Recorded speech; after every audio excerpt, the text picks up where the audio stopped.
And for more on the Malaysian Prime Minister's news conference, let's talk now to our correspondent Mira Yi Lu. She's in Kuala Lumpur. Hi, Mira. It's been a very significant news conference from the Prime Minister there as he now confirms what will likely be the strategy going forward. Hello, Clint. Yes, it is a very significant day.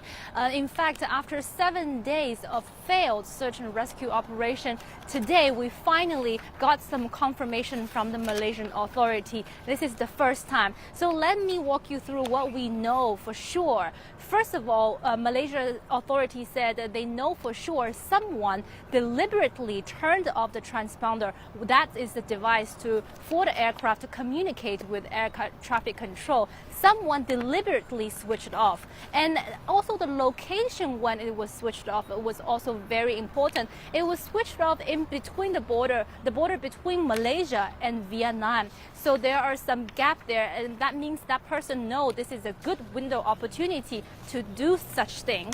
Another thing we also know is the plane did change route. As the earlier reports a few days ago, the plane turned back, and this has been confirmed. And 3 days ago, a military later record showed that they call it plot or blip, whatever you call it, in the northwest side of Penang. And that's a plot. At that time, they couldn't confirm it was the missing plane, but today they confirmed that satellite blip was from MH370.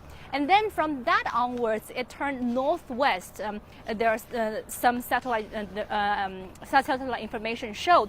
But the problem is now, the search has been widened because now we are talking about two corridors. The northern corridor, that is from Thailand all the way to Kazakhstan, Turkmenistan, and then the southern corridor from Indonesia to Indian Ocean. So a lot of countries are involved. What we know is it's definitely not in the east side of the Malaysia Peninsula. So the east side is the search has been called off. All the assets, the planes, the ships from 13 different countries will be called off, and they'll be moved to the west side. But then it does not necessarily make things easier because, as I mentioned earlier, now there are all these countries involved. So this significant breakthrough is going to change the nature and the scope of the search operation. Now, Mira, the Malaysian Defense Minister is expected to hold a news conference soon. What else can we expect from him? And also, we've heard that police have begun to search the pilot's home after the Prime Minister's news conference. What can you tell us about both those developments?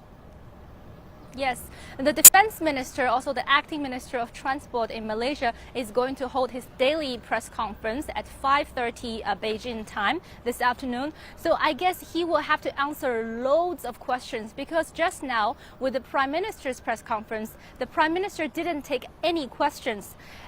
When they announced that, when the press secretary announced that, a room of journalists was saying, "Oh, why not? We have so many questions." So the Defense Minister will have to elaborate what the Prime Minister just said, the significant finding, the confirmation, and also what's next. How are they going to conduct the search going forward?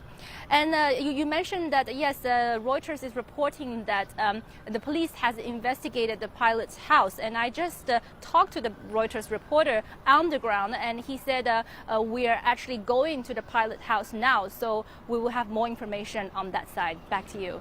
Mira Yi Lu speaking to us from Kuala Lumpur. A lot of developments there, and thank you.